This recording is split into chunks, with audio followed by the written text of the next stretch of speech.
Hello. It is Monday, April the 15th, and things are moving along. This is the time of year where we definitely, all our hopes and dreams and all those tiny little seed packages that held so much promise, now's the time to move out of this place of planning and hopes and expectations to actually sort of physical work. We're presented with a nice week this week. We got 2 or 3 really dry days and a bunch of bed prep that has to happen in the garden. And now we're also starting to see our first sort of harvests, having to go back and start weeding some of these early spring crops. So, you know, we're progressing with the season, and with each week we have more tasks that we have to do that are carryovers from all the things we've been doing, and then there's all the new things that we're going to do. And when it comes to the rotation, actually the clock is turned, and now we're turning the cover crops in and preparing beds.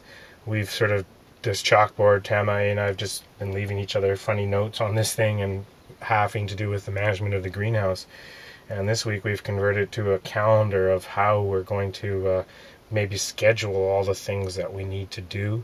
For the first time, we're also thinking about calling in a little bit of extra help, a couple other people to do some of the work we have to do this week, because a lot of it has to do with filling wheelbarrows with lovely compost and taking it and covering our beds and rototilling that in. So that's going to take a lot of physical energy, and also whenever we're cultivating, tilling the soil, we want to make sure that we're not damaging things, because as I screamed in front of the tractor a little while ago, machines are wonderful, they can do great work, but that great work can destroy all the great work that the life of the soil is trying to do for us.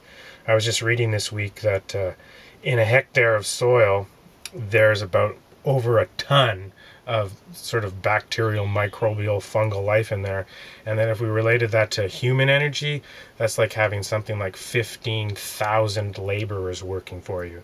So here in the physical human world, I'm thinking about spreading that compost, but meanwhile the army of microbes has been working for me since I made those piles. So again, we have to recognize that as humans, we're sort of you know, at the top of this food chain, but we rely on absolutely everything underneath us doing a fabulous job, and us not upsetting that balance.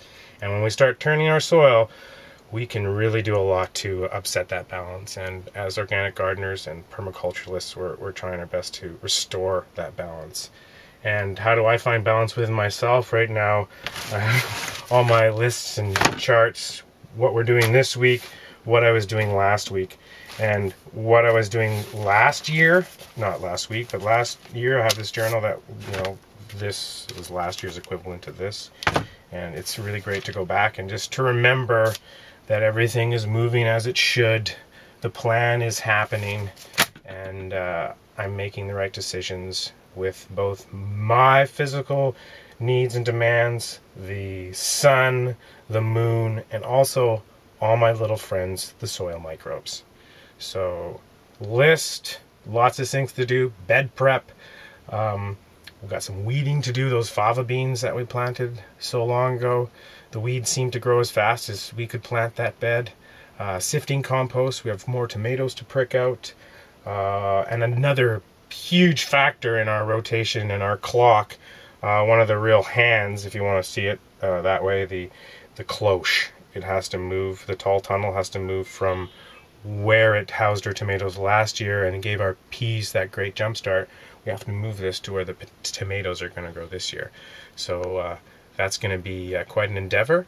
And yeah, so a lot of the week is planning around the weather and getting that hopefully moved by this weekend. So let's get started.